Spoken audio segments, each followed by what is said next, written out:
course, we are called as believers, not just prophets, but as believers. We are supposed to be emanating, according to 2 Corinthians chapter 2, we're supposed to be emanating the fragrance of God. So we definitely have to make sure, it is imperative that we as prophets, prophetic people, it is our responsibility to make sure that our vessel, our apothecary, is fly free. Yes. So that we will not find ourselves in a predicament where we are uttering or making those declarations from a contaminated place. In Antioch, yes, the text says, and they taught the assembly. Watch this, a whole year. They taught the assembly a whole year. Okay, that was the teaching ministry. 2 chapters later, in chapter 13, there was it says, and now there were in Antioch apostles and teachers and prophets, etc. And they names, and then of course they consecrated Barnabas and Saul, by the way. But that waiting period was not a wasted period. That was the training and those gifts that we see 2 chapters later, whatever time period, came from those who were teachable, who were the acronym FAT. Faithful, available, and teachable. Can it affect other areas in our life? Absolutely. It affects, not only does it affect how you show up. So whenever you get stuck in your stuff, you can't move forward. And being stuck in a situation that frustrates you is not going to serve you. So the key to, after you identify the stuff, is deciding whether or not you're going to stay stuck in the stuff. So I could have gotten so bent out of shape about my hair not doing what I thought it should have, could have, would have done, that I said, you know what, Kelly, I can't do the show today because my hair is tripping. Right? And that would have had a ripple effect on you, me, our reputation. We would have robbed the people who are hearing us and supporting this today and needing to hear a word of encouragement and liberation and help, dealing with their stuff. They wouldn't have gotten it. Why? Because I didn't like the way my hair was. I mean, come on. Yeah, you've got to put stuff in the right perspective. Some stuff is not worth sweating over. I love the book, Don't Sweat the Small Stuff, because what you realize is that it's all small stuff.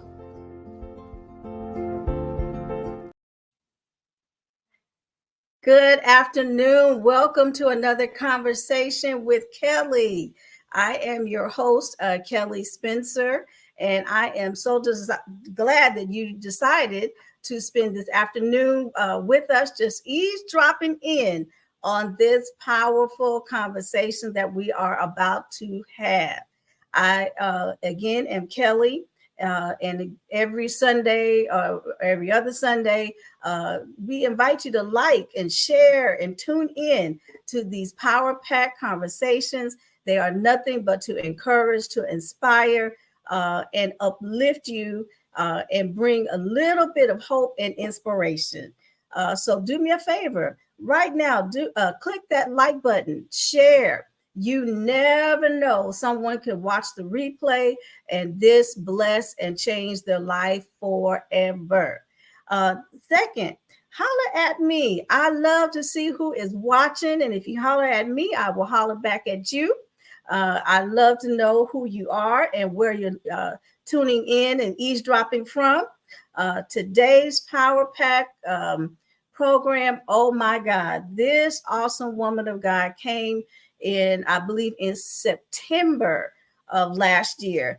And wow, the rules of engagement part 1, it was off the chain. So Apostle is back today for part 2, and I'm going to give her a proper introduction in just a second. Hello, Lady Dr. Clarice Witherspoon. Welcome, ma'am. Welcome. And my sister from Erie, Pennsylvania, Miss Monica. Whoop, whoop. Good to see you, lady. All right. Welcome. Again, part 2 is going to be all the way live. So last time, like I mentioned, we talked about the rules of engagement 1, and we talked about the purpose of the armor. Apostle broke down that the armor of God, and it's powerful. If you did not see the short reel from it, go back through my videos, and it is going to bless you. So again, round 2, here we go.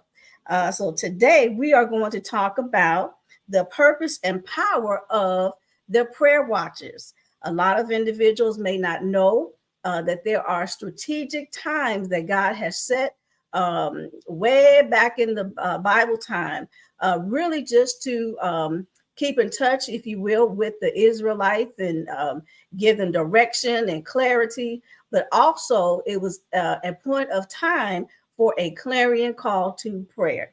And our guest today is going to break that down and talk a little bit more about it. But whenever the U.S. is in a military battle, the first thing that all of the Joint Chiefs of Staff come together to decide and determine if that threat is credible.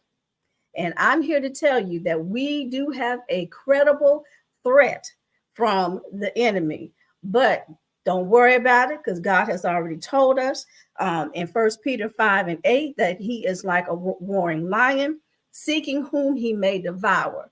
And the key word is may. And so we are going to talk about how we can defeat him through prayer on today. God strategically warns us of impending threats. So we're going to talk about how we're going to defeat him from any tactic, scheme, device that he has set against our friends, our family, finances, health, you name it. So again, he is a defeated foe. 2 Corinthians 10:4 reminds us the weapons of our warfare are not carnal, meaning guns and bullets and knives and things like that, but they are mighty through God, through the pulling down of strongholds. So I am super excited. I don't want to give away a lot, but my guest today, I'm going to bring her in, is none other than Apostle Rachel Benjamin. Welcome back, Apostle. Woo, woo. God bless you. Thank you. So glad to be back. I am super excited. And we were talking in the green room. I'm just trying to get you to Houston, ma'am, so we could just have a good old Houston Southern revival, or even not just so much of a service, but just a time of impartation. I can't wait. Yes. I can't wait. You know what? We're going to plan it. Yes, ma'am. That's it. We're going to get to it and do it. We're going to get to it and do it. And it's our private joke, as long as it's not in the summer months. That's it. That's what it is. As long as it's not in the summertime, we're going to make it happen. Yes, but for those of you who are not familiar with Apostle Rachel, or Apostle Ray, as she is affectionately known, she is a psalmist. And when I tell you, I did not know that this powerhouse could sing until you sent a video. And I said, oh my God, you could sing. I know you could teach and impart and encourage and all of that, but you can sing. You have the gift of ministry. Yes, ma'am. Singing. Yes, ma'am. Yes, ma'am. Awesome. And you said your children also sing as well? Yes, ma'am. The entire family sings. Wow. It's an incredible thing. Incredible thing. What the Lord has done. CD might be coming. Need to come. It probably need to come. Y'all watch his brothers pray. Watch his brothers pray. I love it. Love it. Love it. She is the co-founder, along with her late husband, Bishop Shamik Benjamin, founded Higher Dimension International Ministry in Charleston, North Carolina. She has a bachelor in psychology a master in education, and she has an honorary doctorate in counseling. So can somebody say too legit to quit? Couldn't quit if I tried. Absolutely. And one of several books, because you have authored several, we would definitely talk about today in depth, is the book called We Are at War. Yes, ma'am. Absolutely. So again, Apostle, welcome to another conversation with Kelly. And I am so glad that you took this opportunity to spend a few minutes with us today and empower and encourage us. Yes, ma'am. Welcome. My pleasure. And welcome to Miss Sandra Reed. Welcome. All right, Apostle. Yes, ma'am. Apostle Reed. All right, welcome. Yes, glad you are tuning in and eavesdropping in on the conversation. So, Apostle, we are just going to jump right on in the gate. Come out swinging, as they say. What has God given you in terms of instruction or direction for 2024? Let's start there. Sure. 2024, I've been saying this probably since the last week of December, the last 2 weeks of December. This is going to be a year like we've never seen before. And so this is just the seventh day, and already this week has been a crazy week. Yes. It's crazy in the kingdom, crazy in the world. It's just so much going on. We are at the cusp of something really big happening. And I don't mean something great. I remember about 8 years ago, I had a dream and a series of dreams that I began to journal in. And I gave it to one of my former bosses. I would email her as I would get them because I just knew that the God was really saying something. She compiled all of these dreams in a booklet form and mailed it back to me. And I've been able to check off various events that have happened. Wow. We are on the brink of something huge. You know, mankind is really close to just combusting, just because of the wickedness, because of greed, because of the loss of love that has waxed cold, because of just pridefulness. You know, this is a season and a time where we're going to have to think about ministry not as a way to promote ourselves, which it was never about that, but even more so now, humility is going to have to be at the forefront of everything that we do. And what we're going to find is that we're not going to be able to plan but so many things outside in advance because he wants us to depend on him to flow with him, to place us where we need to be placed. Minister to whom we need to minister to. It's going to be a lot of bringing us back to the original blueprint of what he designed ministry to look like. And it's not a lot of it is not like what we see today. That wasn't the original blueprint. You're going to see a lot of the development here. You see it in other countries, but development of here of home churches in the homes. Why? Because they're going to be needed. They're going to be needed. They're going to be needed. They're going to be needed. A lot of outreach is going to be needed. We're going to need God. Not like we didn't need him before, but this year, we're going to need him. We're going to need him. And it's going to have to be his way, his will, a lot of the out of the box thinking, you know, as far as of the how to do things that he needs done, a lot of networking. So we're going to have to get up. This is my church, my people, my building. No, baby. In order to get through this, we're going to have to get back to networking. With others, bring them in. One of the most scariest dreams I had, and I will tell you this, was I saw what looked like an apocalypse. I mean, like Hiroshima, Nagasaki, happening here. And when I saw the people as I was walking through this area, you could literally see the hollow where their digestive system would be. You could see their souls is empty, right? Wow. And so when I kept looking, the one place that had the substance, that had the food, that had everything that the people needed, the church was locked, padlocked. You know, it was the most painful thing for me to see that the one place that had the resources would not reach out. Not, yes, not Would available. not reach out. And they had, when I looked on the inside, because I was able to see on the inside, all manner of evil was happening on the inside of God's temple. Things I can't even repeat that I saw. It's like Paul, there's things I can't even talk about that I saw. You know, that was happening in God's house. You know, so we're gonna have to focus on the blueprint. Let's stick with the blueprint, please, because they're gonna need us. The world is gonna need those few men and women that he's called.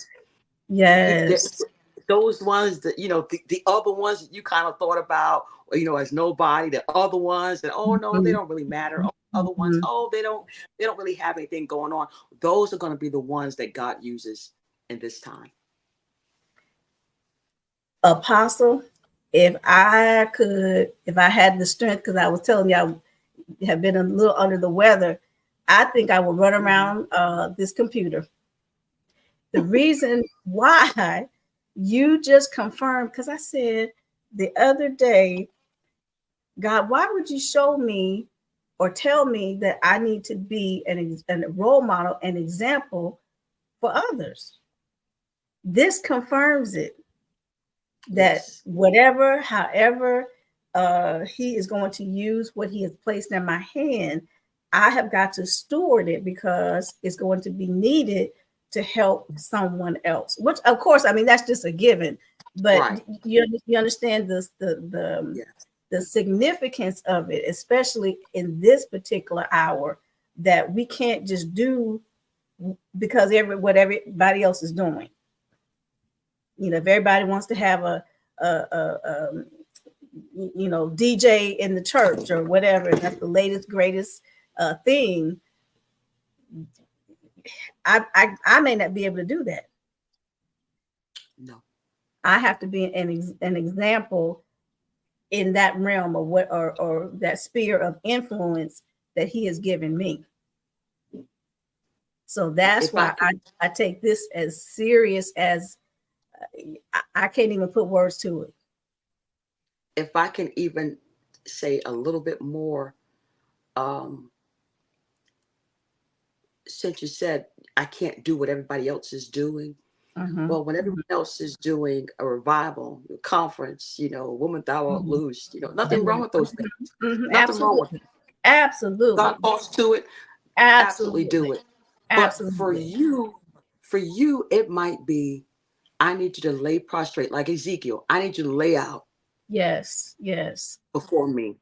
Yes. It doesn't mean that what God is doing over here is not necessary, but for you, what I need out of you at this might point.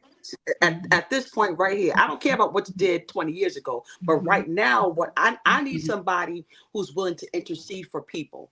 I need somebody who's willing to intercede for the nations. I need somebody who's willing to intercede for the government. I need somebody, a watchman. Watchmen don't do a whole lot of talking. They watch. They snipers don't tell you that they're there. They're just in place. Hallelujah. They're watching. They're locked and loaded. They're ready for the incredible threat to come out so they can go ahead and handle it, take care of it. So everybody can't be rocking and rolling. Everybody can't be doing that. Somebody has to be in the face of God. Watching. Watching. Waiting for him to say, now I need you to strike. Now I need you to speak.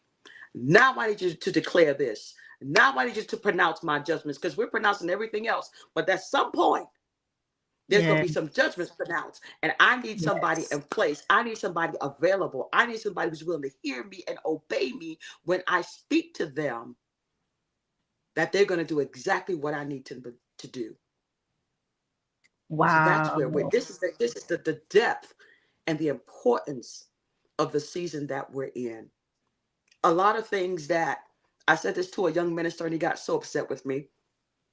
Not uncommon, but things that some folks might have been able to get away with before, it looks like before, not this time, not this season. It's not that kind of season to play with them. It's not that kind of season to take things for granted. It's not the kind of season to think I got so much time to get things right. It's not this kind of season to be thinking I can get away with this. Nobody's gonna know because what you might have been able to cover before. Oh no, as we're seeing. It's been very, very plain. Why I got to clean this up. We've been trying to mop around the mess. We've been trying to cover the mess. We've been trying to speak over the mess. But at some point, we got to deal with it. And so God is bringing us to a place where, guess what? There's some things that are just going to have to be dealt with. Yes. And that sniper, to get to that level, we could go to the gun range right now, but we are not at that sniper level. A sniper can just from miles away, or I don't even know the distance, that they have the ability to shoot on sight and be accurate. It's mind-boggling. I'm reminded of the Benjaminites. There were that group of snipers. Yes. They were vets. Yes. They had, hello somebody, experience, so that they could strike at a hair's length. I mean, just on target. Yes. You might look at them and say, okay, they look crippled, but they with them left hands. They did more with them left hands than we do with our whole bodies. They were able to do it. Yes. God trained them to be that way. He's looking for the Issachars to know the seasons. To know what to do now, when to do it, how to do it. You know, this is why the prayer watches are important. This is why they're important. Absolutely. And thank you for that segue, because it is so key. And I'm sure you'll go in more depth that each watch has its own significance, but together as a whole, as a unit, it's powerful. And if we know how to access it and how to be available and be obedient as those times are upon us, I just can't explain it. So I'm just going to let you do it. Okay. So the way that God gave it to you. So let's start out with defining the prayer watches, because some people may not know what they are and what the times are. So I hold up the chart as you're going through. And while I'm putting the chart up, hey, my sister Jenny and Miss Sandra, thank you for your comments. Miss Monica and Clarice, yes, I'm a sniper in position. Absolutely. All right, so here is a example of the prayer watch. So you can go ahead, Apostle. Okay, so the first, let me say that there are 8 distinct prayer watches. I know we hear about the third watch all the time, but there are 8 distinctive prayer watches. And the purpose, what I learned when I really began to do an in-depth study about these watches, was that it was designed off the premise that men ought to always pray. Always pray and not faint, right? It's our way of connecting with God at any moment's notice. We have that opportunity to stay connected with God. So the first watch, and I want you to keep in mind that I know that we look at the time from morning to evening, but in the Middle Eastern culture, in that time when this was devised, they understood that it's the nighttime that lays the foundation for what happens during the day. So a lot of times we're caught unaware because we're sleeping when we should At be night. praying. We're Yes. sleeping Yes. when we should be watching. We're sleeping when we should be on a wall, Dr. Clarice. We're sleeping when, Yes. hallelujah, when we should be able to see the enemy afar off. We can't see him because we're too busy sleep. Yes. So the first watch begins at 6 p.m. and it goes from 6 to 9 p.m. One of the things that is notable about this time is that if you are called to a very strong apostolic ministry, and if you are anointed to, with the help of the Lord, destroy strongholds, this is going to be a time that is important for you. This is a divine time. This is a time of divine miracles. Jesus did a lot of the miracles that we read about in the first watch. Yes. It's just mentioned in Mark 1 and 32, Luke 4 and 40.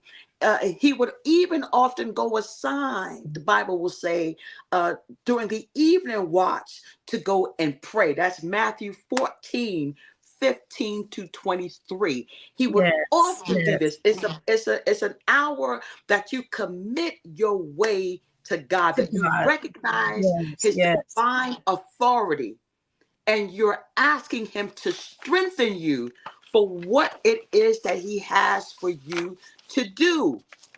You know, this is, again, the foundation. You don't wait until midnight to pray. No, I got to pray before that. Why? Because by the time midnight comes, there's already a set up there. The devil has already begun to devise what he wants to do by midnight. So this 6 to 9 period is one of the times that I'm allowed to pray to help cut things off. I need to be able to cut things off at the pass. I got to be able to get ahead of what he's trying to do. And so I pray. I pray for God to endow me. I pray for God to strengthen me. I pray for God's apostolic anointing to overflow and to overpower, as he did Mary, overshadow me, his spirit to overshadow me so that I am covered. But whatever the enemy is trying to come up with, I'm already covered. I'm already taken care of. He's already looking out for me. He's already making a way for me. He's already doing the work for me. And it allows me to ask him, God, what will you have me do now? Now, yes. What's my next? What's the next step that I need to take? Where will you want to send me next? I might be here in Cancun on today, but tomorrow you might have a plan for me to get to Phoenix, Arizona. Help me, show me the plans. You know the plans. Now show me your glory. Show me your plans. What steps? What do I need to do in this hour to prepare for what's coming next? Yes. That's the first watch, right? A good prayer, a good psalm to recite at this point would be Psalm 119. You know, it goes into depth around verse 11. Your words are what sustain me. They are food to my hungry soul. I'm praying the word. The word brings joy to my heart because I've hidden it. That word have I hid in my heart, so I don't sin against you. I need you to keep me. Yes. I need you to prepare me. God, you are my God, and I trust in you. And I don't depend on, I'm not trying to lean, Proverbs 3. I'm not trying to lean to my own understanding. But in all of my ways, I'm acknowledging you so that you can direct my path. Yes. This is the prayers. Psalms 32 and 8, 16 and 7. Those are the type of prayers that are helpful in that watch. Okay. The second watch is from 9 p.m. to 12 a.m. This is the second watch. This is when the intercessors need to arise. Because again, I talk about this in the book. Intercessors intercept the signals that are happening in the heavens. There's a war going on. Yes. Yes. But the Yes. intercessors are able to Yes. intercept, oh God Almighty, the plans that the enemy has devised and set up. And so as he's beginning to prepare with his little plan and incantations at 9 p.m. to midnight, I can go ahead and begin to intercede for that. I can intercede for God to intercept the habit that he's trying to come up with to wreak on us. I can begin to look at Psalms 119 and 62. At midnight I will rise to give thanks to you. Why? Because of your righteous judgment. Why? Because God's beginning to judge things around this time. This is a time. Yes. Yes. It was at midnight that God struck down the firstborn of Egypt. And that resulted in God's people, as we know, being freed, being released from captivity. It's a very important time, 9 to 12. 12 to 3, very important times. Right now, we're talking about 9 to 12, right? So around 9 o'clock, if we look at it from a natural standpoint, most folks start going to sleep around that time. Mm-hmm. Mm-hmm. But in the spiritual realm, things are just starting to wake up. Diabolical assignments and sabotage are beginning to be set in motion. Yes. It's why it's important for the intercessors to be on their watch. If I don't need you to tell me what's happening when I'm looking at it with you. I need you to be able to tell me ahead of time what's coming up. I need somebody to be able to pray ahead of time, seeing the enemy afar off. It's a time to pray. Let God arise, and his enemies be scattered. Not my enemies, but his enemies. Right? Yes. It's a time to pray for God's protection over what? Your families. Over cities, not just what you got, but over your families, over your city, over the nations. This is a time that type of prayer needs to start coming up. We need you to start coming up. If this is your watch, this is what you need to be praying about. Yes. It's a time for divine judgments, for deliverance to happen. So I should be praying not only for families, cities, and nations, but for deliverance. Why? Because I'm starting to see God deliver. I want to see God deliver somebody. I want to see God deliver somebody's mind. I want to see somebody deliver, God to deliver someone off of drugs. I want to see God deliver someone, hello, out of sin. I want to see him do that. Not only that, but I need him to judge the evil that has arisen.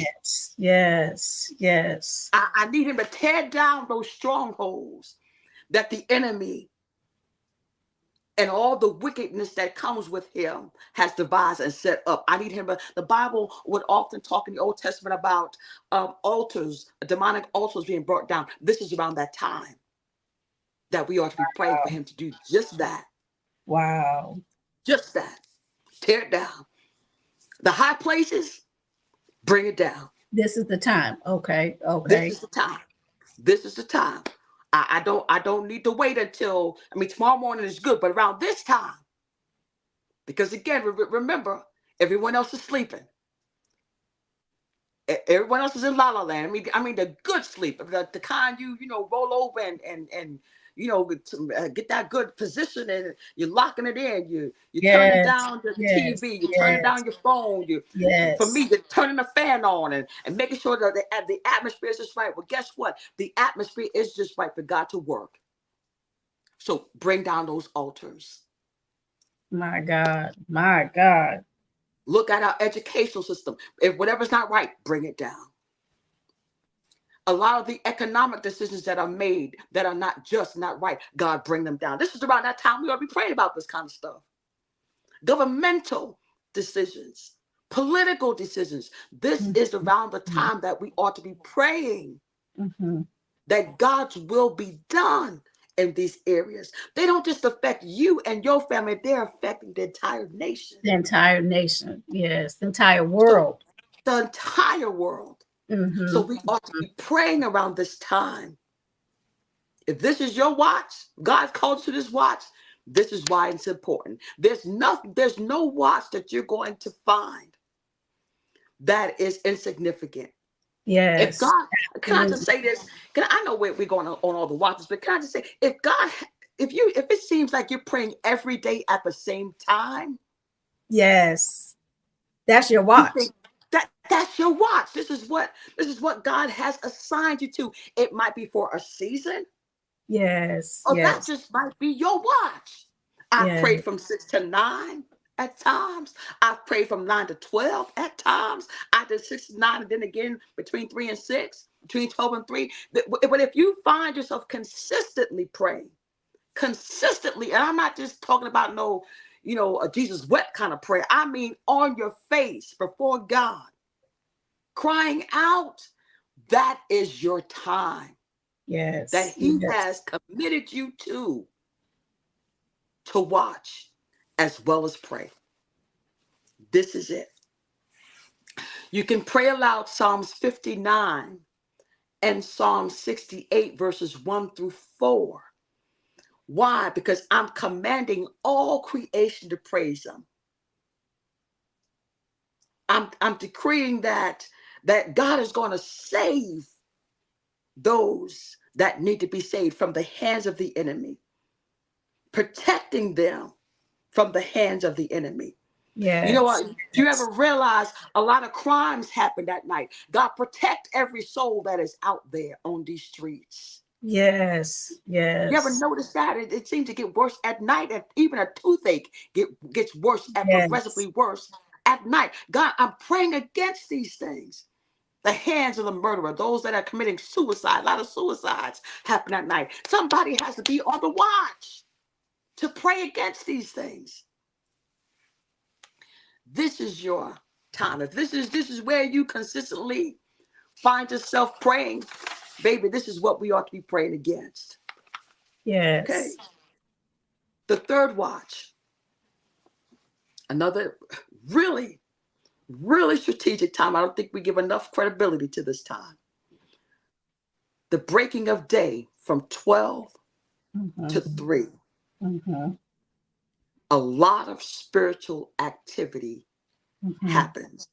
It's the darkest, physically, it's the darkest time of the day.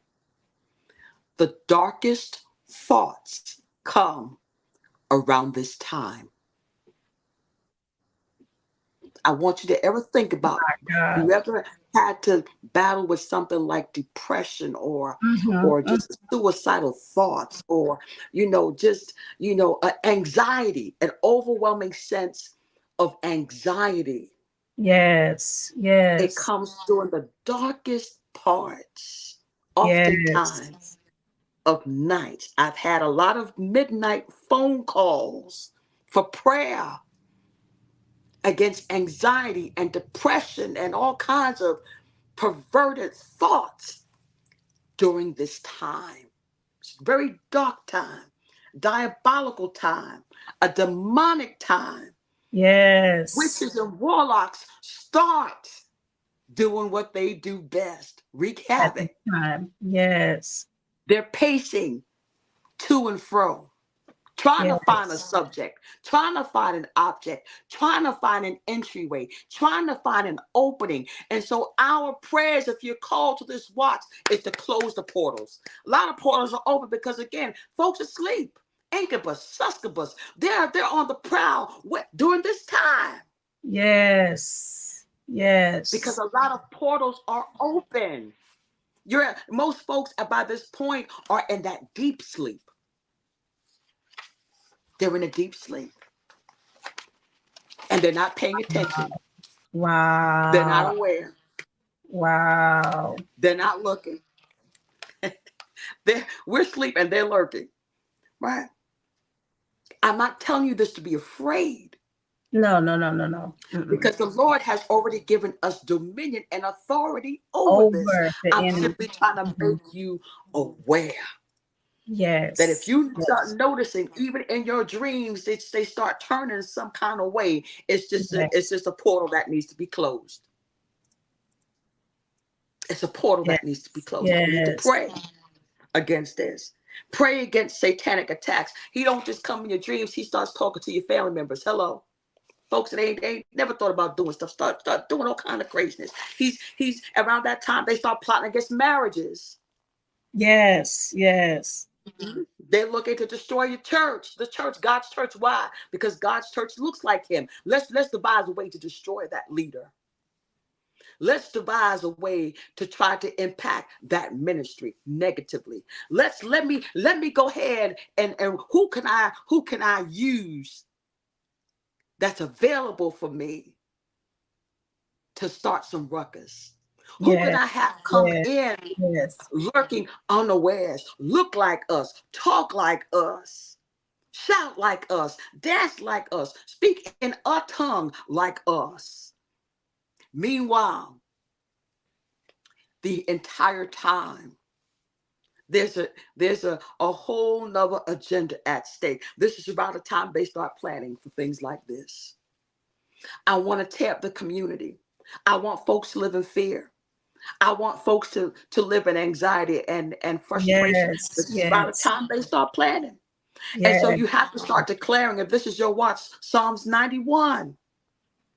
For divine protection over your family, over your church, over your city, over your marriage, over your whole line, not just your immediate family, your entire line. They start thinking of, well, let me see, the great grandfather had this issue. Let's try to see if we could bring this issue back in here, because they're already susceptible to this.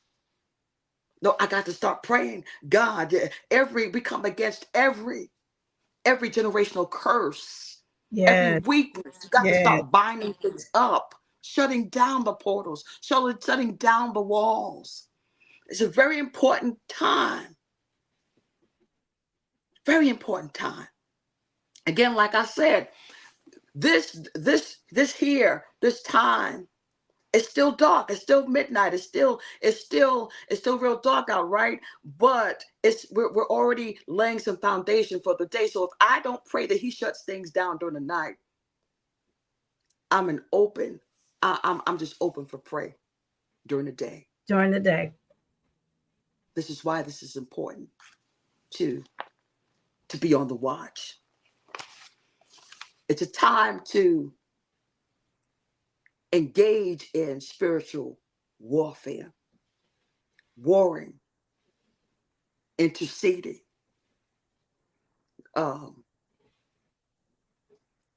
speaking the word, bringing down the strongholds, bringing down everything that vaunts itself up against the Spirit of God. It's a time to bring it down. Every distraction, every hindrance. It's a time to bring it down. It's a time for you to ask for God to once again strengthen you spiritually, not just physically, but spiritually.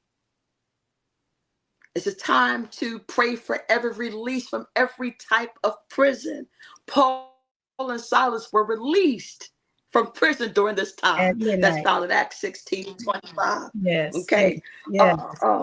Judges 16 verses 3 and 4. Samson escaped Gaza at midnight, and Gaza, is important even right now. And he allowed present day is an important place, right? But at this particular time, God allowed Samson to escape from Gaza at midnight.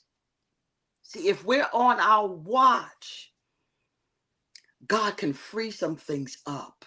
If we're staying on our watch and being consistent with our prayer and purposeful with our prayers, we could begin to see God do some incredible things.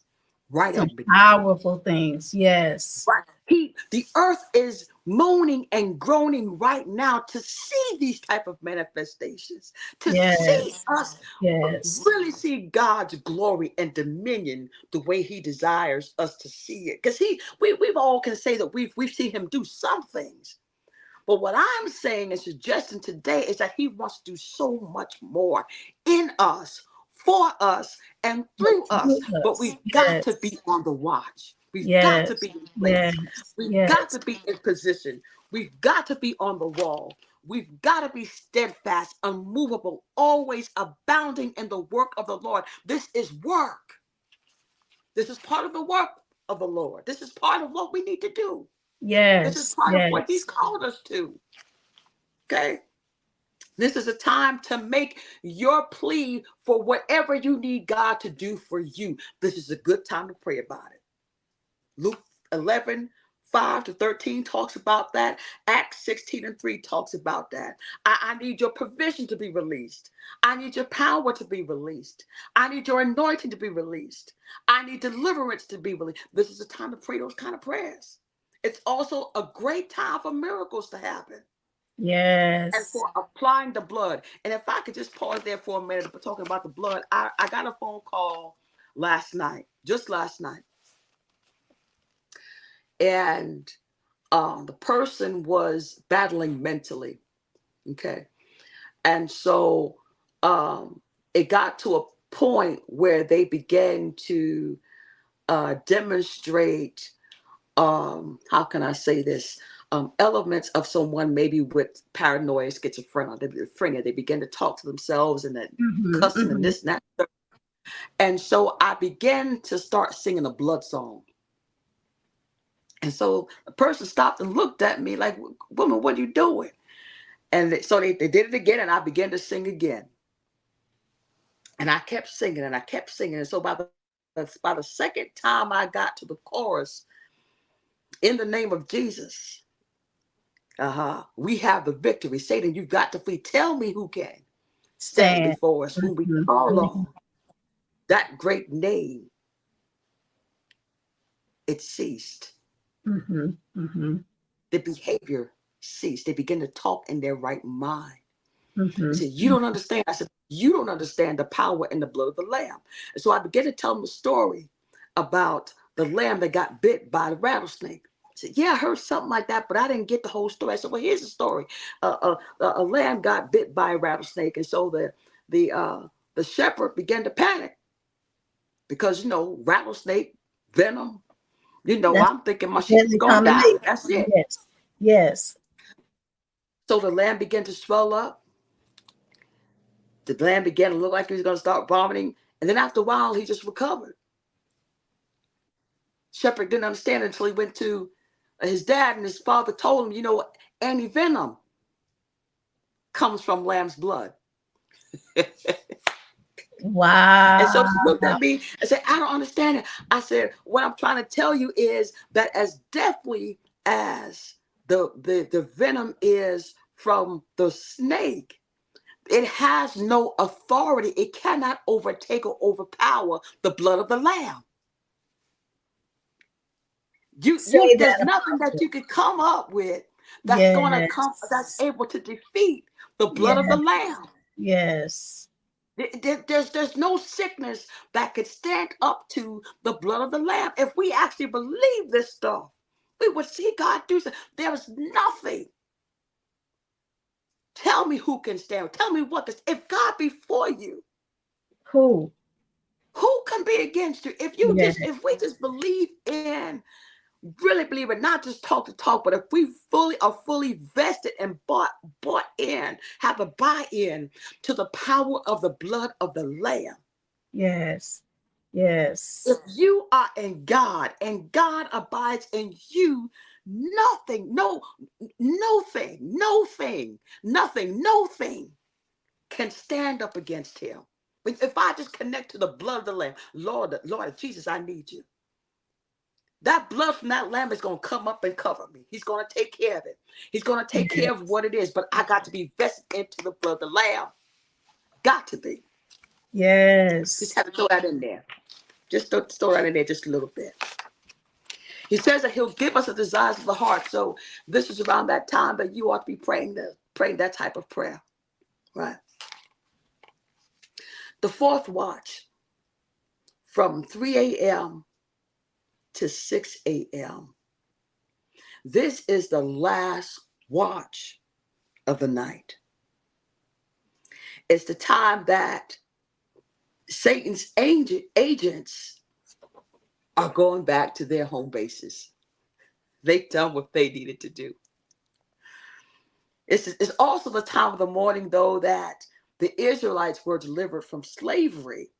Exodus 12 and 14, and God was able to dry up that land, that sea, that Red Sea. They were able to walk across. It's also the time that Jesus himself walked on water. It sounds like another miracle to me. Yes. It's a time to establish the course of your day by speaking God's word and breaking anything that would hinder God's plan for you For that day. For that day. If this is your call, your watch, the watch you've been called to, this is what you ought to be doing. Matthew 24:43 says, but know this, that if the goodman of the house had known and what watch the thief would come, he would have watched and would not have suffered his house to be broken up. You got to be disciplined to be on this watch. It's also a time where you're going to battle most truthfully with faith. You're going to battle really hard around this time. Like the Garden of Gethsemane kind of battle of faith. Why? Because 3 to 6 is not quite daytime yet, but it's not as dark as it was. I'm kind of in limbo still. I want to believe God, but I'm getting tired. I might be getting tired around this time. I might be trying to get weary around this time. Yes, yes. So it's a time that you're going to really be tried. Peter denied Jesus within this time span. You're going to want to stay on that wall. Don't come. You're going to have to be like Nehemiah. I'm doing a good work. I can't come down. I'm doing a good work for the Lord. I can't come off this wall right now. I'm going to come off when I need to come off, but just not right now. just not just yet. I'm going to stay on it until he releases. We talked about this. Until he releases me. Yes. From this time. I got to stay on the wall. And like you said, it could be for a season. It could be for that particular day. Or that could just be your permanent watch, or what he would have you to permanently accountable to pray for through, whatever his will is. Absolutely. And one of the reasons why you're tried the most during this time is because it's also a time, a divine time of blessings to be released from heaven. But if I get you to bow out before I release it, you will have missed that moment. You would have missed that opportunity. You would have missed that time. And so now you got to wait a little longer. But if you can just stay on that wall, just stay, begin to consecrate your day. Begin to speak about what your day is going to look like. Don't wake up talking about talking crazy. Oh, I barely want to get out of bed. No, Start speaking positivity over your day. What your day is going to look like. Be looking forward to see what God is going to do in that day. Start speaking about the miracles that you're going to see God perform on that day. Start asking God who he would have you to impact on that day, who he wants you to speak to that day. Begin to bind all hindrances on the job. Hello. Yes. Traffic. Begin to bind that up. This is around the time that you want to do that. Before you even step out that door, this is your watch. This is what your prayers, where your prayers should be directed towards. Is this where command your morning? Yes. this particular watch begins. Yes, that's what begins. I'm not waiting till the sun come up, because by that time it's already too late. If that's my watch, this is my watch, I need to be doing it before the sun even comes up. Yes. God, go before me. Make every crooked path straight. These are the type of prayers that we ought to be praying. I'm commanding the day, because remember that you have the power of life and death in your mouth. In your mouth. So whatever you say, if you are in God, he's going to honor it. He's going to honor it. So you have to be intentional about commanding your day ahead of time. Ahead of time. Again, all of this is about being ahead of, not being reactive, but being proactive. Before it even comes in my way, I'm already heading this off at the pass. Yes. Yes. This is where no evil shall come nigh thy dwelling. Why? Because I've already headed out on the path. I've already sent God ahead of me. Yes. Yes. To protect me and to lead me and to guide me on what I need to be doing. And that time. And Apostle, I know you're flowing, but for some reason I'm feeling that somebody wants to ask a question for clarity about any of the watches that we talked about or the nuggets that have been dropped. So please make sure to post in the comment. And I know she would be so gracious to provide an answer and clarity for you. But this, so far, Apostle, has been written. I'm looking down, but you see I have my pen. I'm taking notes myself. A lot of these were notes to self. Don't forget. Stay focused. Stay focused. And I can attest, it seems like every night it never failed. 2:30, 3 o'clock in the morning, I'm up like bing. And then I can't go back to sleep. So I use the restroom. I go get some water, go get back in the bed. 2 seconds later, bing, eyes open again. So finally, it just took some time for me to say, okay, God, you might be wanting to talk. So what is it? So I want to say it does take discipline and it does take focus. Sometimes you're going to miss it. Sometimes that bed is going to call you and be so warm and inviting. Right. But it's more important to obey, because you never know what is coming down the road, and those instructions can be the very thing that bring that deliverance, that protection, to not just to you, but as Apostle said, to your co-workers, to your family members, people you don't even know. I have had a time when I was in school several years ago, in class, minding my own business, taking my notes, doing what I'm supposed to.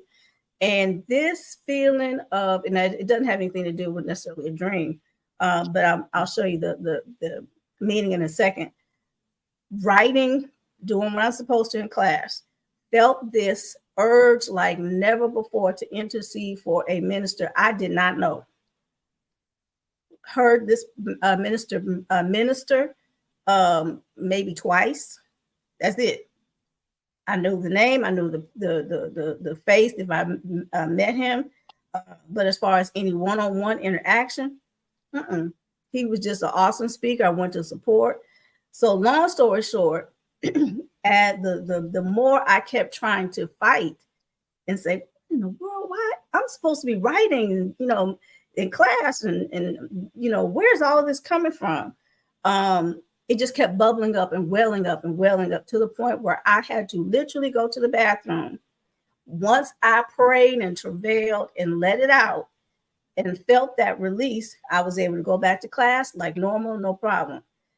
Fast forward maybe a year or so later, come to find out that at that particular point, it was a very low point for him. And I just thank God. I can't say that is my prayers, my doing, but my obedience, and possibly other people who were interceding for him at that point, that helped save his life.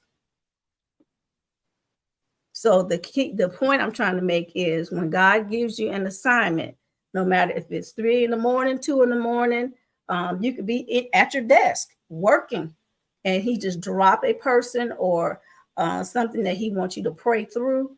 Pray it through. Pray it through. And I don't see any comments. Oh, I hear see Monica. Thank you, Monica, for saying amen. Thank you, sis. But we definitely need to learn more about these prayer watches. For sure. We definitely, we also definitely need to really urge the importance of obedience. Like you're saying, you never know why. And the thing is, we don't have to know why.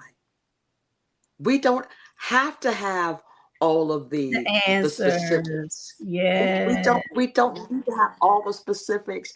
If you say to me, even if you just say to me, Apostle, I just need you to pray for me. I don't really necessarily need all the specifics. Why? Because God already knows.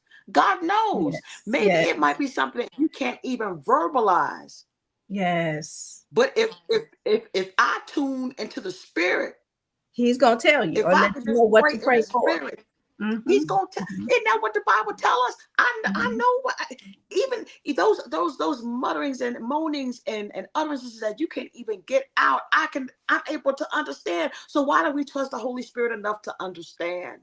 Why don't we trust the Holy Spirit enough to lead us what to say? You might not know what to say in the hour, but guess what? When that time comes, if you just abide in me and my word abides in you, I'm going to give you what to pray. I'm going to give you what to say, because the reality is also that you might give me a tidbit of what to pray for. But as I start praying, God might reveal more to me that I need to know and direct me on as to exactly how to pray for you. Yes. You might be praying for God to heal you from asthma, and the Spirit might let me know there's also cancer lurking in the body. So I need you to pray against that too. We have to be we could just be obedient. Yes. Yes. If we could just be obedient. That's right, Natasha. Pray it through. Yes. I don't need to have all the answers. Just pray it through. If you have assigned me to this, that means that he knows that you have the ability to get the job done. It might be 10 and 20 years down the road before you actually realize why it is that you might have had to pray. What actually happened? What's important is that if you could be trusted and be faithful over the few things, he will make you ruler. Now I can trust you with more responsibility. But if you won't even pray 5 minutes, 10 seconds without having a whole thesis about what's happening in Ukraine, my God, I can't trust you around the corner. I can't take you nowhere because you can't even pray where you're at. Yes. Just the importance of being obedient when he speaks to you the first time. Oh, Apostle, say that again. Be obedient when? The first time. The first time. It's like it's like, I don't know about everybody else growing up, but I know I had the type of parents, they weren't going to tell you 2 and 3 and 4 and 5 times the same thing. No. You had to respond the first time. Now, we will give God a bucket list of things that we need him to do. And we expect him, right now, Lord, do it right now in the name of it. But when he needs us to do something, he got to tell us 4 and 5 and 10 and 20 times. We need 99 affirmations, confirmations. You got to be on a prayer line for 20 years about the same thing. No. And in this hour, he's looking for you to do it the first time. Yes. Because why? My sheep know my voice already, so I shouldn't have to be doing all this talking. Why am I doing all this talking? to tell you the same thing over and over and over again. Get it done the first time. Yes. There is so much to pray for. Yes. There's so much to pray for. Let's get it done the first time. And that's with anything. When God, it's like Mary at a wedding at Cana. Whatever he tells you to do, do it. Stop questioning it so much. Stop trying to investigate it so much. Just do it. Imagine how they would have held the miracle up with this wine, asking 10,000 questions about what he was asking them to do.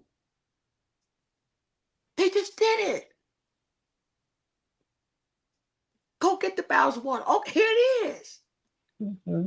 Mm-hmm. Do the deed and let him just what he wants is for us just to bring it to him and let him do the work. I'm not asking you to heal anybody. Yes. I'm not asking you to do what you can't do. I'm asking you to do what you can do. What you can do is bring it to me and let me put my hands in it.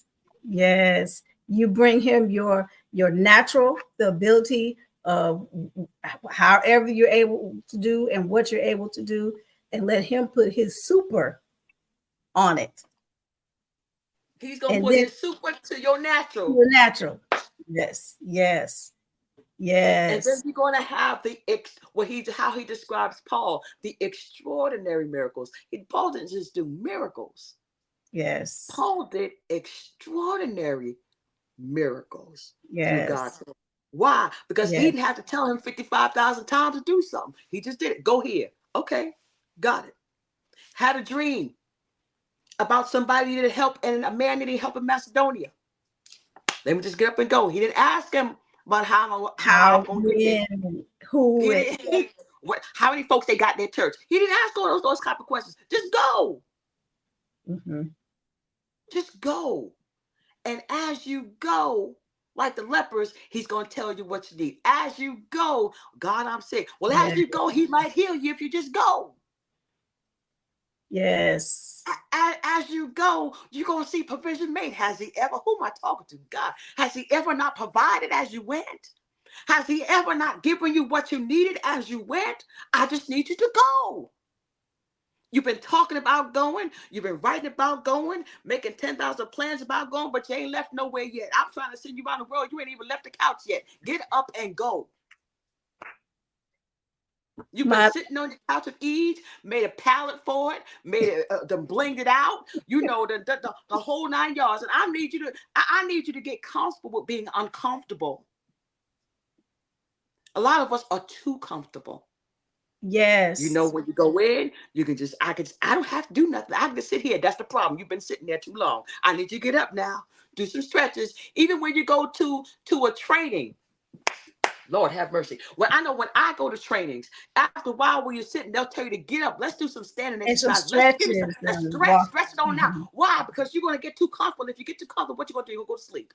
Go to sleep and not retain. Mm-hmm. And not retain nothing that these folks have poured their heart and soul for these 2 hours for. That's right. As you go. Yes. Monica, thank you so much. As you go, Monica, if you just get up, you just take the hardest thing is taking that first step. If you just begin to take that first step, even if you do it afraid, I'm not going to tell you that he's not going to send you some places and you're going to be afraid. I can't tell you that because that would be a lie. I left New York City. Everything I knew was there. I was born and bred there. I was sharing this with Kelly. I was born and raised there. I'm used to bodegas. I'm used to 24-hour action live. I'm used to finding whatever I need. The city really never does sleep, right? And so one day God talks to me and he tells me, okay, now you're going to have to leave here. My family's there. Everything I know is there. I need you to leave. I was afraid. But you know what? I had to leave. After my husband died, he spoke to me again. You're going to have to leave. You can visit, but you won't be able to stay here. Some of you are going to have, Monica, those Abrahamic experiences where you're going to have to leave the comfort of everything that you know. And the thing about Abraham is God didn't even tell him where he was going. He said, I'm going to take you to a place that I'm going to show That you. you know Never not. told him. You don't even know. He says, he brings it up again, another situation. He says, you're going to have to anoint yourself and consecrate yourself. Why? Because the way I'm taking you now, you've never been. You've never been. And so when we're following God, we can't follow him in what we know. We have to give up everything that we know. See, it's easy to say, where you lead me, I will follow. That sounds really good until you have to follow. Yes. Blind. Until he has to lead you somewhere. Yeah, follow until blind. Until all you have is faith. When I left New York City, I moved in a Tahoe. Not no U-Haul truck. And everything that could fit in a Tahoe is what came with us. No furniture. A lot of the clothes, about 3/4 of the clothes that I had were gone. Fell off the top of the truck. Didn't know until I got where I was going. They fell off. Literally. Wow. Little. Yes. So all I had, when I'm telling you, all I had was faith. That's all I had was my faith and the word that God told me that it was time to go. I had a sick husband who was not able to work at that time. My children were transitioning out of middle school into high school and elementary school to middle school. So everything was on me. Well, you said God told us to do this. That's what he said. I know what he said. I don't like what I don't particularly like it at this moment, but that's what I got. That's all I have to go on with. You crazy. You know how many times I heard that? You are out of your mind. Still hear it now. You out of your mind to be doing this. You out of your mind. There ain't no way in the world God told you to do it except that he did. Yes. And so I'm saying that because sometimes it can be really scary. I don't know what the next move is. You're in a great place when you don't know what to do. Yes. I've learned that. You're in a great place. You're in great company. You have a cloud of witnesses in that Bible that had no idea what they were going to come up with. When Peter and them rest of them boys, like my kids say, rest of them boys, left fishing, that was their livelihood. Yes. He says, I'm going to teach you how to fish. Become bigger fishing. Than what you used to fishing. I'm going to show you how to be fishing men. Well, I don't know about men. I know about fishing fish. I know how to catch a fish. I'm going to use that tool to show you how to fish and gather men. They had no idea what that really meant. But they went. They were afraid, clearly. Yes. But they went.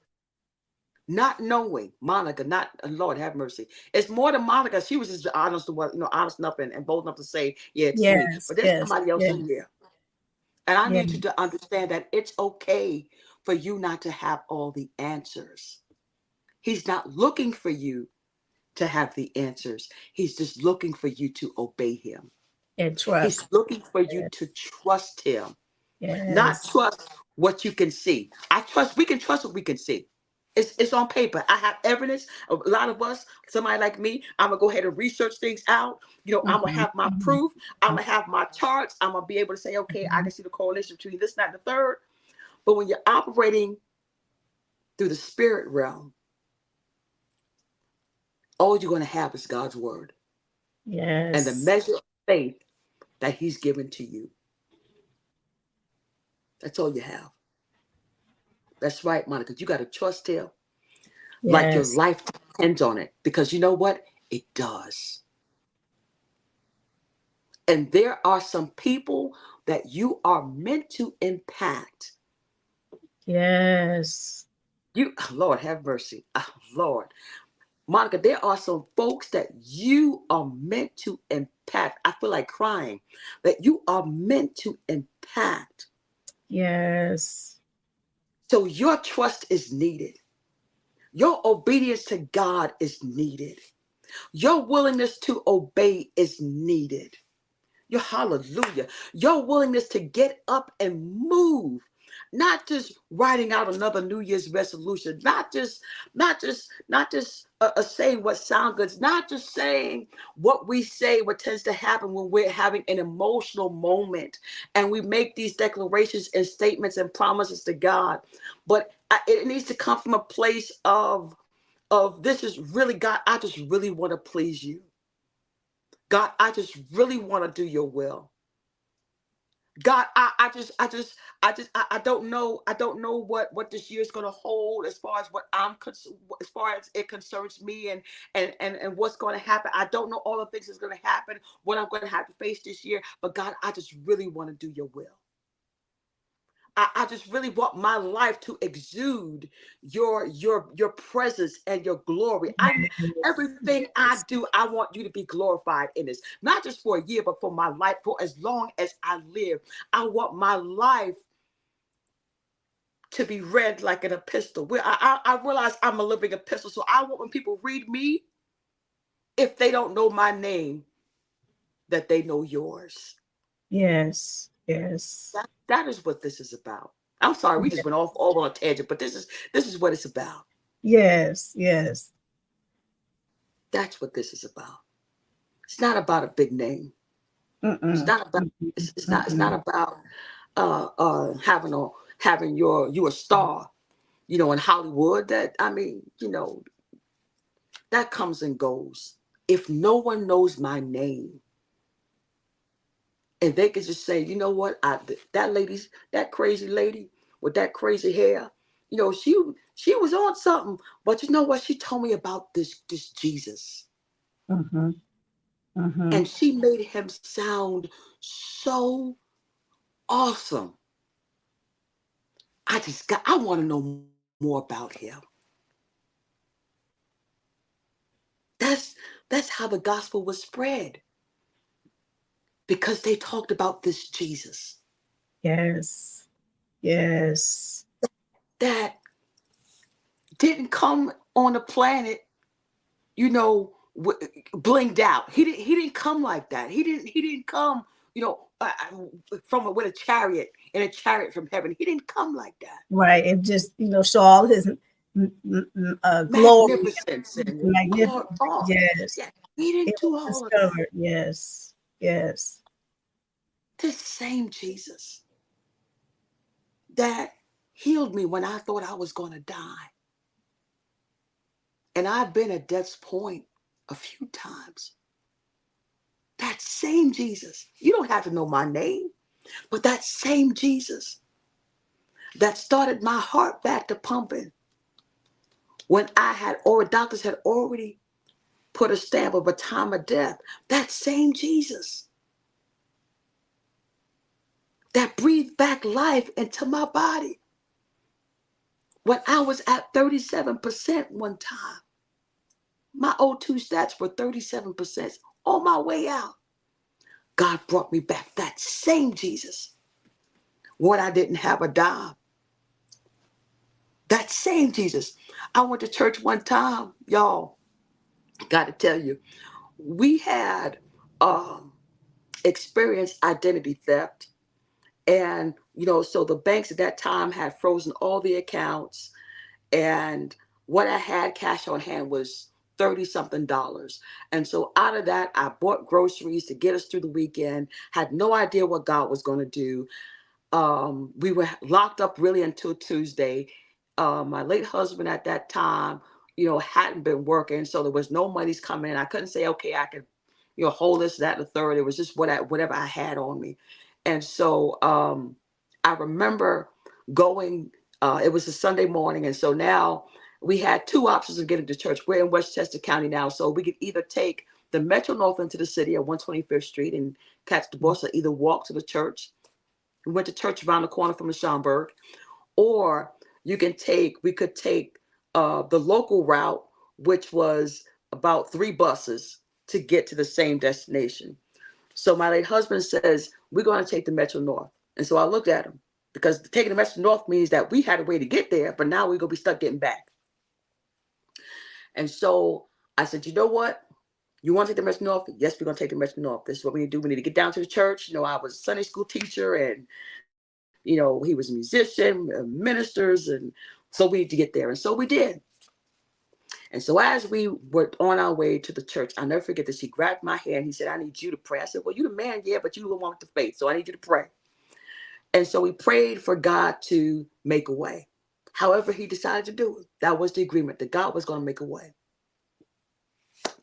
Got to the church.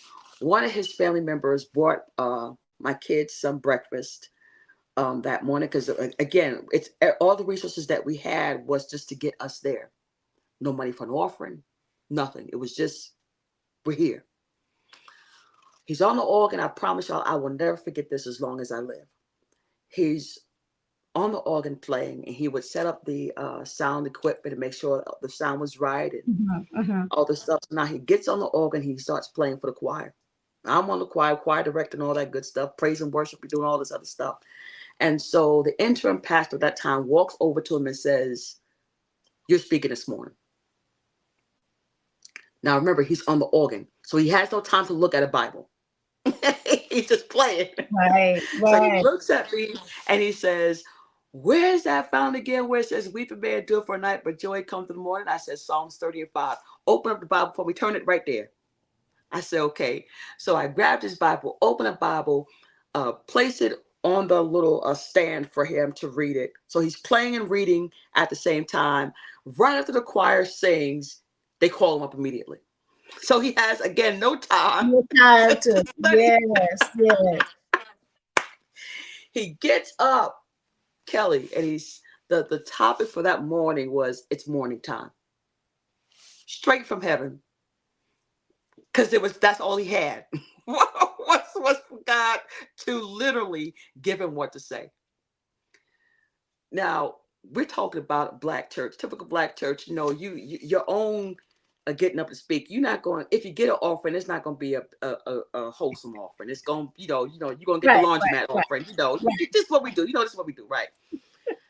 This morning, this particular morning, the deacon kept saying, okay, we're real close to this number, but I don't want to leave it like an odd number. Let's just even this number out. And so, again, because this never happens for a local, not one of your own, like guest preachers, okay, fine, but y'all know this don't happen. Right. And so the offering, y'all, this offering carried on for about 30 minutes. Every time they got it to a specific number, it was, well, you know what? Can we just get maybe $10 more? Can we get $3 more? It was so bad. Just one lady says, I have to go to my bank. And so we're looking at her because, hello, this is a Sunday morning. Right. And so she said, this is New York City. We got ATMs on every corner of every bodega. There's an ATM machine. She says, yeah, but what I need to gather, I can only get from my bank. And so she took a cab, went across town to her bank, came back to the church, took a wad of money and threw it inside the offering pan. Wow. When they counted the money, it was almost $4,000. Only God could do that. Only God.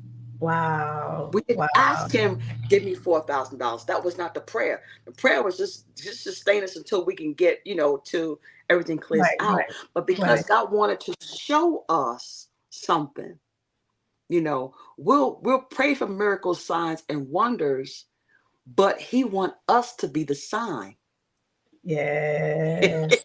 Yes. These are the signs that will follow. Them. Yes. I don't just want God to do all the work. The sign is going to follow you. Why? Because you are the sign. Wherever, and what does the sign do? Wherever you place a sign, it just displays what's written. So wherever God puts me at, I want to be in a position to just be able to display what he's written on me. I'm the sign. Yes. I don't get offended when I'm dealing with opposition. Why? Because I'm just a sign. I I don't get, in my feelings when things don't go my way, because why? I'm just a sign. I'm just wherever he plants me. Whether I'm planted deep in the ground, like with a stake, Yes. or Yes. whether I'm just there temporarily. I'm just a sign. Yes. We're just a sign. I don't even know how we got here, Kelly, but we're just a sign. we here because that's how God wanted us to transition where he wants us to be. We're just a sign. And that's why it's important for us to let our light shine so that men may see his good work, not our good work, because we are nothing more than filthy rags, and we could clean up with bleach, Clorox, Fabuloso, whatever, all of the disinfectants, and still be worth nothing more than filthy rags. You ever notice, my dad used to tell me this, and I never thought about it until he said it. He said, you ever notice, regardless of how many baths you take, you could take that washcloth and rub, but you'll still find dirt.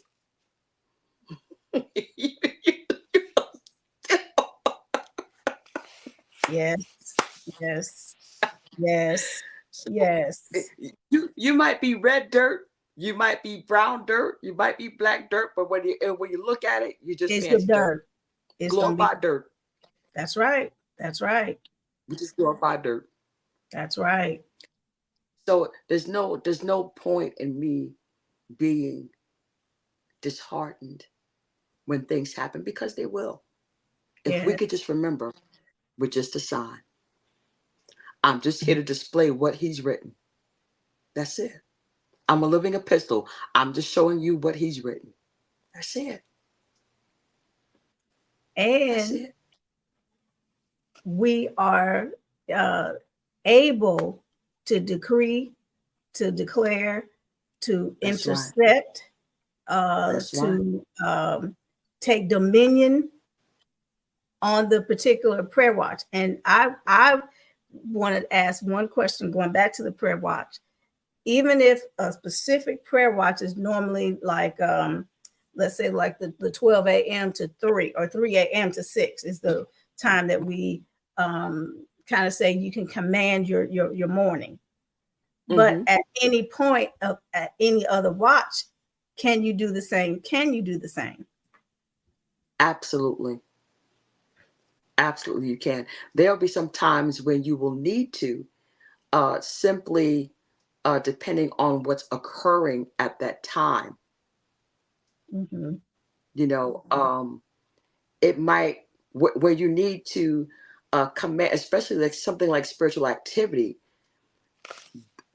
The 3 to 6, 12 to, between really 12 and 6, when you have a lot of demonic activity, that is the standard time for them. That's when they do their most work to prepare to wreak havoc. But it doesn't mean that if something's going on at 9 a.m. that I don't begin to pray against that. No, please do. At that point, at that time. At that time. Please do. The time frames that were given were just the specifics, but we don't always operate in the specifics. It's like the example that Jesus gave for prayer, the Lord, that we use as the Lord's Prayer. That's an example of a prayer. It's a model. So what we have are models of what needs to be happening with those prayer watches. However, the same way we intercept, the same way the enemy, again, knows what you're about. So he might send something at you at 7 o'clock. You got to be prepared at all times. Go right at it. Head it off at the pass. There's wars that you prepare for. And then there's impromptu stuff that happens. That gives the signal. Oh, wait a minute. I didn't even know this was an issue here. Let me go ahead and deal with this here now that it's in my face. So yeah, absolutely. Absolutely. What we're given as a model. But it does not mean that definitively you could only pray certain things at certain times. Absolutely not. Well, Apostle,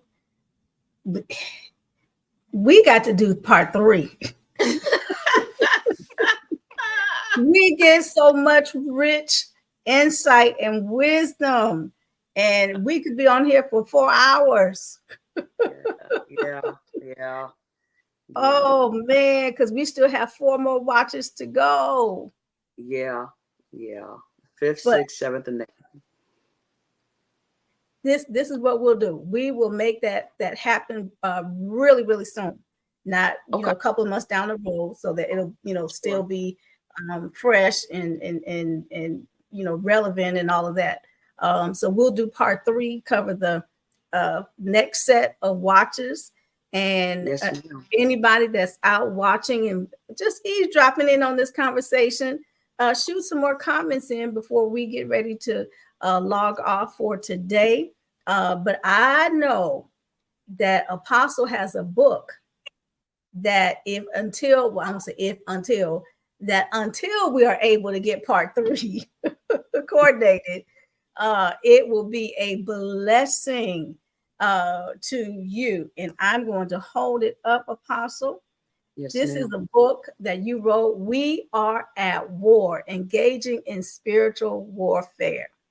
And for those of you that have just heard her for the last hour or so, she is on target. I mean, when you talk about a sniper in the spirit and know how to play the rules of engagement and all of that, and don't and does not play with the enemy, that's Apostle. It's like, Kingdom Sniper. Kingdom Sniper. That's right. Like, no, you're not even coming up in here. But tell us, what was your inspiration for We Are at War? It was during a time where I was having a series of dreams. I believe I talked to us about it earlier. Uh-huh. And in my mind, the Lord began to speak to me, speak to my mind. Someone has to give the blueprint on how to fight. Mm-hmm. Mm-hmm. Someone has to tell the people how to engage, what to do. And so I promise you, I wrote this book in probably about 3 days. The information was just flowing. Just flowing. Just flowing. Just flowing.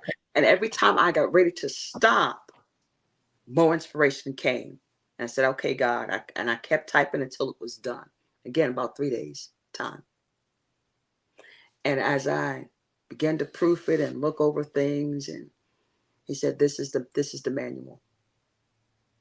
And when I tell you that I've had people in all kind of places to reach out to me, discussing this and the relevance of it and the need for it, places like Uganda, where they really, not that we don't deal with it here, but there's such a live, visible presence of spiritual warfare there. Liberia, such a strong presence. China, Korea. Some things that we don't necessarily see here because of the liberties that we have. Russia, they deal with that, and so you need someone with, again, the blueprint. He says, you're the general. You're one of the generals. Give them the blueprint. I'm going to tell you what to say. Give them the blueprint. He said, and when you're dealing with the military, you have the generals that have had the experience and the knowledge and the wisdom to help guide the privates. The privates don't really know. They just know that they want to hold a gun. They want to be a part of something big. That's all they know. That's it. But it's up to those seasoned with the know-how and the ability and experience to teach them how to war. We've learned how to dance. We've learned how to shout. We've learned how to declare and decree. We've learned how to operate when a praise break happens. We've learned all those isms and schisms of church. But now it's time to focus more on the actual warfare of it all, because we're at war. Yes. And the stakes are high. Yes. Stakes are high at souls. We're looking at where you're going to spend eternity. And so we need more voices of those crying out in the wilderness, to come out. Those that might have been hiding in caves to come out and be the generals that he's called you to be. And sometimes when I remember being a little girl, never confrontational, but if you push my button, you'll find that I'm not no coward either. Exactly. I didn't start it. What's that saying? Don't start none, won't be none. Won't be none. But the very first time that I had to really understand what a fight was in the natural, I was scared out of my wits because I'm like, well, I don't know how to fight. What would I pull her hair? Do I scratch her? Do I just start swinging? And that's exactly what I did. But had I not just went for broke, I would have never built up that courage. I would have never knew that I had that power within me to defend myself rather than just run home and cry. And one day my grandmother heard me crying from like 2 doors down, and she came to that door. She said, stop. What happened? I said, Nikki. She said, you better go back and hit her back. She said, if you don't hit her back, I'm going to hit you. Yes, and that rose up righteous indignation. So that was my learning experience of, first of all, don't be afraid. That's right. Because unfortunately, you're going to have some battles and some scars. Now, again, I wasn't the ones, because you do have some people that will just pop off out the mouth and, will hit you just as good as they can look at you. But that wasn't me. But I had to get to that point where realizing that I will have some wars, some confrontations that I have to confront. And who was it that said, Apostle, you can't conquer what you don't confront? That's right. You can't. And if you want the enemy's tactics to cease and the blessings of God to start flowing, you got to conquer some things in the spirit realm. Take control. That's right. So right. It's like the school bully. Yes. That goes around stealing your lunch money. Yes. You don't give it up until you're tired of giving it up, and you realize you could buy some little things with that little lunch money you get. Yes. And so then, and what I also think about is that everywhere in the Bible that God called a leader out, what he repeatedly told them was not to be afraid. Be not afraid. Fear not. Don't be afraid. Joshua, don't be afraid. Yes. You just, I got you. This is what he says to us. I got you. Don't even look at what he's coming up with. Because he's just doing, it's just smoke screens and mirrors. Please. He's as a roaring lion, but he's not an actual lion. So if you got the Lion of Judah, you just as a roaring lion, but we got a whole line of Judah behind us. So you don't have to be afraid. Yes. Yes. We got this. Yes. Moses, what you got in your hand? A rod? Well, come on, stretch the rod out. What do you have in your hand? A pen. Get the pen out. Yes. What do you have? A mic. Get the mic out. You do what you can do. Yes. And you watch God do what he does best. Like you said earlier, put his super on your natural. And look at what we come up with. Look at the magnificence of what he does with what seems to us to be so insignificant. So insignificant. He took a rod, had Moses stretch it out, and departed the whole Red Sea. And had the children of Israel walk across dry land. Hadn't been done before. It had to shake the dust. Yeah. That's how dry the land was. That's how dry it was. And it should have been muddy because it is water. But absolutely. But when his super comes on our natural, anything is possible. Anything is possible. Yes. And that's what I want us to remember. If we just make ourselves available to God and allow him to do what he wants to do, anything is possible. We can turn this world upside down. Turn it upside down. Don't be afraid. He's got you. And the most important thing, get lives saved. Yeah. Because some are not going to, accept what a traditional preacher or a traditional church setting. What is that anyway? What is that? Absolutely. Absolutely. But because they can see the God in you, That's and right. they understand how you operate in integrity and your compassion as you're seeking God, all of that could change, could just do a 360 in their life. They can give their life away, not give their life away, but give their life to the Lord. And you never know, they could be the next Paul, they could be the next, whoever. Whomever. Mm-hmm. It all starts with a seed. Even if they don't have a specific major call like that, they will be saved. That's which right. is much bigger and better and greater than any accolade or notoriety. But knowing that when they stand before God, he will welcome them in and say, enter in. That's right. Rather than depart. I don't know you. Yeah, well done. Yes. I might not have ministered in Zimbabwe, but well done. Yes. I might not have started 50 churches in 2 years, but well done. Whatever it is that he's given to you, whatever he's put in your hands to do. Yes. Work the work it. Get your hand to the plow. Now, everybody has a different field.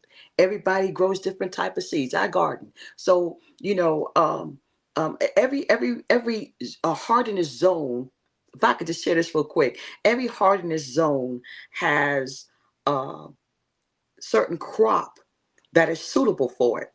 Yes. And here's what I'm going to tell you what I told an apostle that happened to me. I was in the laundromat, minding my own business, just trying to wash clothes, right? And as I was waiting, because I read just about anything there is to read, and so I'm reading it. I got an email, and I'm looking at the email, looking through the email, and I started reading up on cocktail trees. I was telling Apostle Reed about this.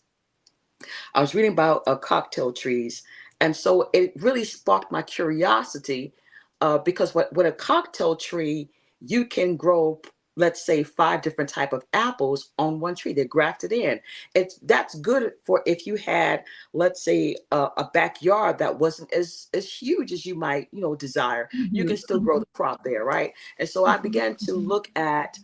I said, well, let me just find out how much something like this would cost. You had like apple trees, you had citrus trees, cocktail trees, you had another cocktail tree that you can grow like plums and cherries and yada, yada, yada. And so I said, let me just price a few of these trees. And so as I began to go on this website that I frequent quite often, it began to ask me for my zip code. And I'm saying, well, I already know my hardiness zone. My hardiness zone is 8B. This is what it's been since I started gardening 2 years ago. Well, now 3 years ago. And so, but I couldn't, the prompt wouldn't let me go any further until I put my zip code in. And so I put my zip code in. Yeah, okay, I'm waiting for it to say 8B, but the screen starts flashing. And it starts flashing because there's been an update to now 9. The difference between 8B and 9 is that in the 9 hardiness zone, you can grow things like coconut and pineapple because it's suitable for warmer weather. With the climate change, climate change has shifted the hardiness zone. So it's been updated. And so what God began to reveal to me, and this is for those that will hear, that have ears to hear, you have the new year didn't shift you. You were shifted before the new year. The hardiness zone itself had been updated prior to the new year. I was just unaware, so just brought up to speed at that time, which happened to be after right before the new year, right? But that hardiness zone itself had been changed, shifted months back before. I just didn't know it. So what I'm saying to you is the way God broke it down to me was that there were some things that maybe didn't work out in the last season. Maybe you couldn't grow in that season. Maybe it didn't seem like it was things were coming together in that season. Well, you just shifted into a whole other place, into a whole other zone. So those things that were maybe inaccessible to you before are now open to you. So don't be afraid to try. Go back out there, try.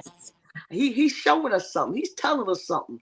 It's you've already been shifted. Don't sit and wait for a specific time and place. When God shifts you, move with that shift. It's already happened. I'm telling you that it's already happened. You just need to get in with that flow and go where God tells you to go. I'm telling you, things that Kelly, doors that might have seemed to be closed before, now wide open. That need that you have, that you talked about before, you're in the right season for it to happen. I look for any day you to tell me God did it, because you're in the right season. You're in a whole different type of season. So you can't walk into this time looking for the same result that you got last season, because you've already been shifted into something different, into something new. So go with what new thing God is doing with you. He's doing something new. Behold, I'm doing a new thing, and have you not seen it? I'm making rivers in the middle of a desert. I'm doing things that you cannot even imagine. You can't even, your mind can't even fathom that is available to you. Maybe some connections seem like they were unavailable, inaccessible to you before. It's open to you now. I just need you to believe me enough, trust in me enough to go out there and launch out there into the deep. You some of us have been comfortable in just launching in little shallow water. But you say, no, I need you to come out into the deep. Let's go out to the deep. Let's go on to the other side of this. There's a whole nother side. There's a whole nother people. There's a whole nother audience. Hello, somebody. There's a whole nother a nation of people that I need you to reach. I just need you to go. Do I have anybody that's willing to go? That's all I'm saying. That's all I'm saying. Just go. Okay, I'm done. I promise I'll be good now. From now on, I'll be good. Apostle, you have, oh, man. We need a 4, 5, 10 part. Woo! Because you just confirmed some things just in that one. That's why I'm looking at like, and I know I ain't told nobody this. No, ma'am. It's just the same. The confirmation that you gave is in regards to get out of the box, if that makes sense. Wow. Yes, Don't get stuck in what happened yesterday, what didn't, should have. You tried, even if it was successful. Sometimes you have to expand. That's right. You reach that success, and now it's like, okay, you can only have so many people coming through that door until you have to grow. You have to expand. And trust is a major factor. That's right. But I have lived long enough to know I ain't perfect, because I will be getting in that in a minute. Like, Lord, okay, if this is really you, then let this happen. Right. Okay, well, when that happened, okay, but Lord, now if that was really you, then confirm it one more again. One more again. But I'm learning to just go with the flow, because it's much better to obey and walk blind and scared and trust him, because in the end, all of this is not mine anyway. It belongs to him. I'm just trying to be a steward of the talent, the gifting, whatever he has deposited in me. Just be a good steward over it. That is it. Absolutely. So again, Apostle, I thank you for just the words of wisdom you imparted to the viewers that eavesdropped on today, and then also your confirmations for me as well. And I cannot wait until either I come to North Carolina or you come to Houston, as long as it's not in the summertime. Yeah, as long as it's not in the summer. But we will definitely sincerely have to get the next prayer watches, at least cover the next 4, so that everybody. Oh, hey, Dr. Bertha, all the way traveling from Louisiana. Thank you for joining us. Apostle Reed, it was a blessing. And Monica Watson, my sister from Erie, it was a blessing. And I did see one of my mentors, Bishop Stanley Smith, earlier. Dr. Clarice, my sister Angela, everybody, Lottie Dottie, and everybody. If I want to start calling names, because they'll say, she didn't call my name. So if you on here live, whether you commented or not, I sincerely thank you for just taking this time to spend with us this evening. But Apostle, tell us, how can the viewers get the book? We talked about it, and I know it's going to be a blessing to those who need that information, that need that blueprint. How can they reach you? You can reach me. I'm on Facebook, Apostle Rachel, Apostle Ray. The book itself is available on Amazon. You type in the title, you type in my name, you'll see all the books that I have available.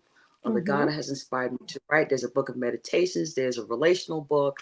There's all type of a blueprint God gave me for leadership structure. There's just so much. And some other material that I am working on, about 2 books at one time now. So this is it's a time. It's a time. But yeah, if you log on to Amazon, that book among others is definitely there. If Facebook, I promise you, if you reach out to me, I promise I'm gonna hit you back up. Promise. I'm on that more than anything else. So yeah, that's how to get in contact with me. The best way to get in contact with me. And I also have your website, Higher Dimension International Ministries of Hope.org. Yes, ma'am. Yes, ma'am. As I introduced her earlier, she is too legit to quit. So she's not just coming from a spiritual perspective, but she also has a bachelor's and a master's and honorary doctorate in counseling. So she is definitely qualified. So if you reach out to her, just know that you're going to get some wisdom and some powerful tools that you could take and use and grow and develop from. How many books have you written, Apostle? There are 6 that are available. 6. Okay. Awesome. Yes, awesome. And they're all on Amazon as well? Yes, ma'am. Everything is on Amazon. Awesome. Yes. Awesome. Well, again, everybody, thank you so much for tuning in on today. And Apostle, thank you for not thinking it robbery to share your Sunday afternoon, because you could be asleep. Well, I'm gonna get there. Right. I'm gonna get there. Get after. Yes. Before the next prayer watch, I'm gonna get a little. I know it. But anytime, Apostle, you have any special event, your new releases, just want to to minister to the people. God gives you a specific topic or something of that nature. I'm a phone call inbox away on Messenger. Yes, ma'am. Yes, ma'am. Iron sharpens iron. Absolutely. Yes, absolutely. Well, bless you too, Apostle Reed. It was a pleasure to meet you. Let's stay connected for sure. Any last closing thoughts or comments, Apostle? I just really want to thank you for the opportunity. I never take these things lightly when I'm asked to be a part of anything. have an opportunity to share God's word with his people. So I want to thank you from the bottom of my heart for just allowing God to trust you to hear what he has to say in this hour. And just to remind everyone to, let's just keep, sometimes we hear words and they sound really good for the moment, but we don't allow them to take root. But if it's been a blessing to you, please let it take root, because you're going to need, you're going to need this for the next few hours, next days, the next years to come, next few years to come. You're going to need this word, okay?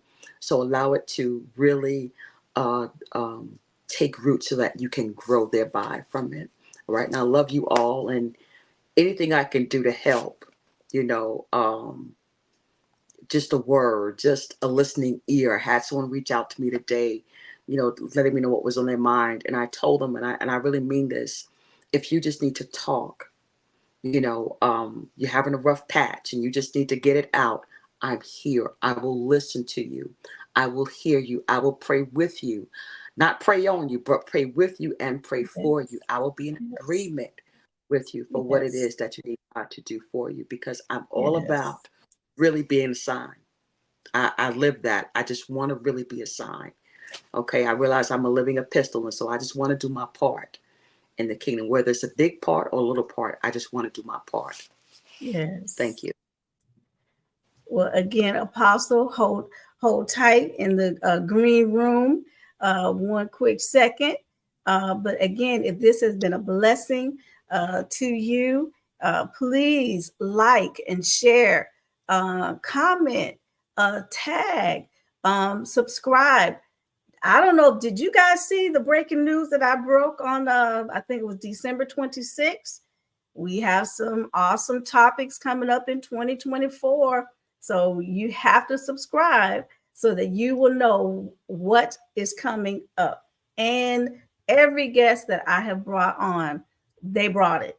Now, it may not have been your favorite, but every word you can, every person that has spoken a word, you definitely can say you gleaned something, whether it was a little bit or a lot from. And I just thank God for the connections. I thank God for his instruction of what needs to be said and talked about in this day and hour. So I love you. I cannot tell you how much. I'm so grateful again for you all who spent this evening with us. And until next time, you all be blessed, and we will see you in 2 weeks.